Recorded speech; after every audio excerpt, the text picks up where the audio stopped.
আমরা দেখতে চলেছি এমন একটা দুনিয়া যেখানে মানুষ 99 লেভেল যদি পার করে ফেলে সে হয়ে যায় একজন দেবতা, তার কাছে চলে আসে আনবিটেবল পাওয়ার। আর এখানে আমরা শুরুতেই ট্যাংসান আর বাকি সবাইকে দেখতে পারি যারা গড লাইক এন্টিটি মানে সি গডের লাইটের সাহায্যে কালটিভেট করছিল। আচ্ছা, আমরা এখন সি গড সম্পর্কে আপনাদেরকে কিছু ছোট করে ধারণা দিয়ে দিই। সি গড হলো সমুদ্রের দেবতা যার কাছে অসীম শক্তি রয়েছে, সাথে সে সমুদ্রকে কন্ট্রোল করতে পারে। এরই সাথে তার কাছে রয়েছে গড রিয়েলমের ডিভাইন পাওয়ার, যার কারণে সে আনবিটেবল হয়ে যায়। আর আমাদের ট্যাংসান সেটারই এক্সাম দিচ্ছে যাতে সে তার সাকসেসর হয়ে তার পাওয়ারগুলোকে নিজের মধ্যে নিতে পারে। তাহলে কি ট্যাংসান পারবে শেষ পর্যন্ত সি গড হতে? আমরা আজকে এটাই দেখতে চলেছি। তার ভালোবাসা জিবুকেই বা সে কিভাবে বাঁচাবে। তো আজকে আমরা দেখতে চলেছি সোল ল্যান্ড, যেটি একটি চাইনিজ দঙ্গা। আমি রাহিম আছি আপনাদের সঙ্গে। ট্যাংসান আর বাকি সবাই এখানে গড লাইটের ইউজ করে কাল্টিভেট করছিল। তখনই তারা সবাই বুঝতে পারে যে তাদের কাল্টিভেশন অনেক তাড়াতাড়ি ইমপ্রুভ হচ্ছে। যেহেতু এই আইডিয়া সবাইকে ট্যাংসান দিয়েছিল, যার কারণে সবাই এখানে ট্যাংসানের প্রশংসা করছিল। অস্কর এখানে ট্যাংসানকে বলে, তোমার এই আইডিয়ার জন্য আমি আমার লেভেলটাকে হয়তো তাড়াতাড়ি আপগ্রেড করতে পারবো, এই জন্য তোমাকে ধন্যবাদ ভাই। আর তখন ট্যাংসান সবাইকে আরো বেশি উৎসাহ দেয় যে এভাবেই কালটিভেট করতে থাকলে আমরা অনেক তাড়াতাড়ি পাওয়ারফুল হতে পারবো। ট্যাংসান এখানে সবাইকে বলে যেহেতু নিং রং রং একজন সাপোর্টিং ব্রাঞ্চের ওয়ারিয়ার, কিন্তু সে আমাদের সাথেই কালটিভেট করতে পারছে খুব ভালোভাবে, এই জন্য তাকে আরো বেশি উৎসাহ দেওয়া উচিত, কারণ সে অনেক বেশি মেহনত করছে। এরপর আমরা মিস্টার দাইকে দেখতে পারি যে উঠে এসে ট্যাংসানকে বলে তুমি অনেক ভালো প্রোগ্রেস করছো, কারণ এখানে আমরা জানতে পারি যে ট্যাংসান এখানে লেভেল 69-এ চলে এসেছে। তারা এই সব কিছু নিয়ে এখানে আলোচনা করছিল, কিন্তু তখনই ওইখানে জিয়ান চলে আসে। আর জিয়ানকে দেখেই তো মোটু তার কাছে ছুটে যায় তার খোঁজ খবর নেওয়ার জন্য যে সে কেমন আছে, কি করছে, এটা সেটা। এখানে মোটুকে দেখেও জিয়া অনেক বেশি খুশি হচ্ছিল, কিন্তু সবার সামনে সে মোটুর সাথে কথাই বলতে চায় না। আর সে ভাবছিল সে যদি মোটুকে এখন বলে দেয় সেও তাকে ভালোবাসে, তখন হয়তো মোটুর ট্রেনিং এর উপর থেকে ফোকাস উঠে যাবে, এই জন্য সে মোটুর সাথে কথা বলে না। মোটু এখানে অনেকটা উদাস হয়ে যায়, সে ভাবে হয়তো জিয়া তাকে পছন্দ করে না।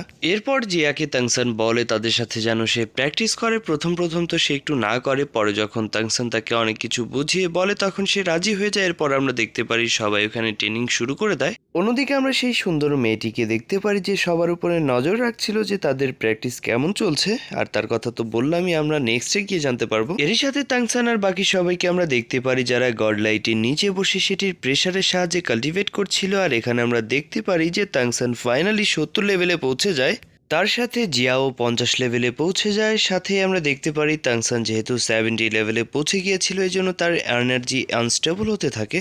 সে হঠাৎ করেই হাওয়াতে ফ্লোট করতে থাকে, আর সাথে তার ব্লু সিলভার গ্রাসের যে মার্শাল সোল ছিল সেটি বাইরে বের হয়ে আসে, কিন্তু তার একটু পরেই গড লাইটের কারণে সে ঠিক হয়ে আবার মাটিতে নেমে আসে। তার সাথেই আমরা দেখতে পাই ওখানে এন্ট্রি নেয় আমাদের বৌসাইজি। সে এসে ট্যাংসানকে বলে তুমি যেহেতু 70 লেভেলে পৌঁছে গিয়েছো তার জন্য তোমাকে কংগ্রাচুলেশনস। বৌসাইজি এখানে ট্যাংসানকে আরও বলে তুমি যেহেতু 70 লেভেলে পৌঁছে গেছো তার জন্য তোমার এখন একটা সোল রিং এর দরকার, আর সেটি দেওয়ার জন্য আমি এখানে এসেছি। এই কথা শোনার পর মিস্টার দাই আর মোটু এখানে অনেক বেশি অবাক হয়ে যায়, কারণ যখন মোটুকে একটি সোল রিং দেওয়া হয়েছিল সেটি অনেক বেশি পাওয়ারফুল ছিল। আর ট্যাংসানের বেলায় তো কোনো কথাই নেই, কারণ ট্যাংসান সি গডের সাকসেস, আর অবশ্যই তার জন্য বেস্ট স্পিড রিংটি আসবে। যার জন্য সবাই এখানে ভাবছিল ট্যাংসানকে কি ধরনের স্পিড রিং দেওয়া হতে পারে। এরপরেই বোসাইজি এখানে ট্যাংসানকে একটি স্পিড রিং দেয়, আর সেটিকে সে অ্যাবজর্ব করার জন্য এখানে বসে যায়। যেহেতু ট্যাংসান 70 লেভেলে রয়েছে এজন্য এটি তার 7th স্পিড রিং হতে চলেছে। স্পিড রিংটির নাম হলো গড কিলার স্পিড রিং। এই স্পিড রিং এর কারণে ট্যাংসানের এখানে অনেক বেশি লাভ হবে, কারণ তার সোল পাওয়ার ইনক্রিজ হয়ে যাবে অনেক বেশি, সাথে তার যতগুলো সোলবোন রয়েছে সেটির পাওয়ারও অনেক বেশি বেড়ে যাবে। আমরা এখানে দেখতে পাই ট্যাংসান এখানে অনেক বেশি স্ট্রাগল করছিল। এর কারণ হলো ট্যাংসান যেই স্পিড রিংটিকে অ্যাবজর্ব করছে এটি 1 লাখ বছরেরও পুরনো একটি সোল বেস্টের স্পিড রিং, আর এই স্পিড রিংটি ট্যাংসানের স্ট্রেংথের থেকে অনেক বেশি পাওয়ারফুল, যার কারণে তার এতটা বেশি কষ্ট হচ্ছিল স্পিড রিংটিকে অ্যাবজর্ব করার জন্য।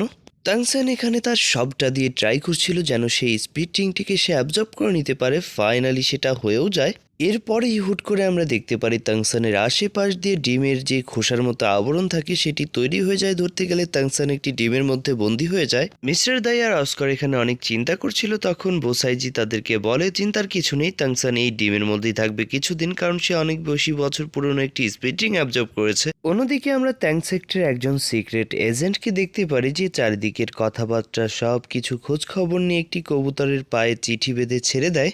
এরই সাথে কবুতরটি রওনা দিয়ে দেয়। আমরা সোজা ট্যাঙ্ক সেক্টরের মধ্যে দেখতে পারি, যেখানে কবুতরটি ওল্ড বার্ডের হাতে গিয়ে বসে, মানে বুঝতে পারি এটা ওল্ড বার্ডেরই লোক ছিল, মানে যে এজেন্ট ছিল। মানে আমরা আরো কিছু সিন দেখতে পারি, যেখানে 4 ডিপার্টমেন্টকে তাংসান যেই দায়িত্বগুলো দিয়েছিল তারা খুব ভালোভাবে সেটিকে পালন করছিল।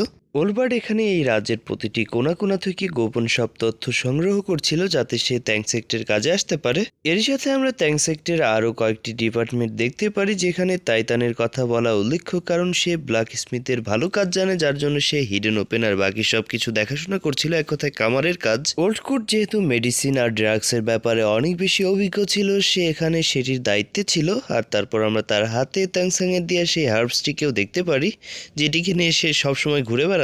ওল্ডকুট এই মেডিসিনের হার্বসটিকে দিয়ে একটি মেডিসিন তৈরি করতে চাচ্ছিল, কিন্তু তখনই আশেপাশের জমিতে ভূমিকম্প শুরু হয়ে যায় আর তার হাত থেকে সেই মেডিসিনটি পড়ে যেতে থাকে। আর এটি দেখে তো মনে হয় ওল্ডকুটের জীবনটাই বের হয়ে যাবে, এমন মনে হচ্ছিল। সে অনেক কষ্টের পরে কি হার্বসটিকে মাটিতে পড়ার হাত থেকে বাঁচিয়ে নেয়। আপনারা হয়তো এখন বুঝতে পারছেন যে ওল্ডকুটের কাছে এই হার্বসটি কতটা বেশি ইম্পর্টেন্ট। আর এখন এখানে যে ছোট্ট একটা ভূমিকম্প দেখলেন, এটা যেহেতু বাহিরে কনস্ট্রাকশনের কাজ চলছে তার কারণেই হয়েছে, আর এর জন্য ওল্ডকুট এখানে রেগে বেগে সেই বাইরের দিকে যেতে থাকে। ওল্ডকুট এখানে ওল্ড রাইনোর উপর অনেক বেশি রেগেছিল, কারণ সে এই কনস্ট্রাকশনের কাজ করাচ্ছিল। সে তাকে বলে, তুমি কি তোমার কাজ বন্ধ করে দিতে পারছো না? ওল্ড রাইনো এখানে বলে, আমি কেন আমার কাজ বন্ধ করব, তুমি বন্ধ করে দাও তোমার কাজ। দুই বন্ধু এখানে একজন আরেকজনের উপর দোষারোপ করছিল, কিন্তু তখনই ওইখানে ওল্ড বার্ড আর টাইটিয়ান চলে আসে। তারপর আমরা দেখতে পারি তাদের দুজনকে তারা দুজন মিলে শান্ত করার ট্রাই করে। আর এখানে ওল্ড বার্ড বলে, তাংসান আমাদের যে দায়িত্ব দিয়ে গেছে আমাদেরকে সেটিকে পালন করতে হবে, নিজেদের মধ্যে তো ঝগড়া করে কোনো লাভই হবে না। আর তখন তারা একটু হলেও বুঝে যায়, শান্ত হয়ে যায়। সিন শিফট হয়, আমরা অন্যদিকে আবারও তাংসান আর বাকি সবাইকে দেখতে পারি, যেখানে তাংসান এখনো সেই ডিমের মধ্যেই ছিল আর তার বাকি যত সব বন্ধুরা ছিল তারা তাদের মতো প্র্যাকটিস চালিয়ে যাচ্ছিল। তাংসান ডিমের মধ্যে ছিল আর এভাবেই চলতে চলতে প্রায় 100 দিন পার হয়ে যায়। তারপরেও সে বাইরে আসছিল না, সবাই তার জন্য অনেকটা চিন্তা করছিল। সবাই তাংসানকে নিয়ে আলোচনা করছিল আর তখন তারা খাবারও খেতে বসে। আর এরপর আমরা দেখতে পারি মোটো একটু মজা নেওয়ার জন্য তাংসানের সেই ডিমের কাছে যায় আর একটু দুষ্টামি করে ডিমের উপরে 2-3টা টোকা মেরে দেয়। আর টোকা দেওয়ার সাথে সাথে ডিমের উপর ক্র্যাক পড়তে শুরু করে, আর এটা দেখে মোটুর অবস্থা অনেক খারাপ হয়ে যায়। সে অস্কারের পিছনে গিয়ে লুকিয়ে পড়ে। এরপর যখন সবাই মিলে ডিমের কাছে আসে, তারা সবাই দেখতে পারে ডিমটি ফেটে গেছে। আর ফাইনালি 100 দিন পরে তাংসান সেই ডিমের মধ্যে থেকে বাইরে বের হয়। কিন্তু আমরা এখানে দেখতে পারি এত সুন্দর একটা হ্যান্ডসাম ছেলে, যার এত সুন্দর সুন্দর চুল ছিল, সে হঠাৎ করেই টাকলা হয়ে গেছে। আর এটা দেখে সবাই এখানে অনেক বেশি মজা নিতে থাকে। আর এর সাথে তাংসান যখন এটা বুঝতে পারে তখন সে অনেকটা অকওয়ার্ড ফিল করে। তারপর সে হাওয়াতে উড়ে তার কাপড় আর চুলকে নতুনভাবে জেনারেট করে আর সে তার নতুন স্পিটিং এর পাওয়ার শো করতে থাকে সবাইকে। এখানে তার পাওয়ার সিরিয়াসলি অনেক বেশি পরিমাণে বেড়ে গিয়েছিল। তার ব্লু সিলভার গ্রাস আগের থেকে অনেক মোটা হয়ে গেছিল, তার স্পিরিচুয়াল পাওয়ার অনেক বেশি বেড়ে গিয়েছে। এরই সাথে এখানে তাংসানের স্পাইডার লেগ নতুন করে রিজেনারেট হয়, যেটি গোল্ডেন কালারের ছিল। এখানে তাংসানের পিছনে তার একটা আভতার ক্রিয়েট হয়ে গেছিল আর এটা অনেক বেশি কুল ছিল। কেন জানি ভোসাইক যে এখানে অনেক বেশি খুশি হচ্ছিল। আর এই পয়েন্টের সাথে এই এপিসোড এখানেই শেষ হয়ে যায়। তো এপিসোডটি কেমন লাগলো অবশ্যই আমাকে জানাবেন। এতক্ষণ ধরে আমি রাহিম ছিলাম আপনাদের সাথে, এখন চলে যাচ্ছি ঘুমাতে, অনেক রাত হয়েছে। Tata, bye bye, good night.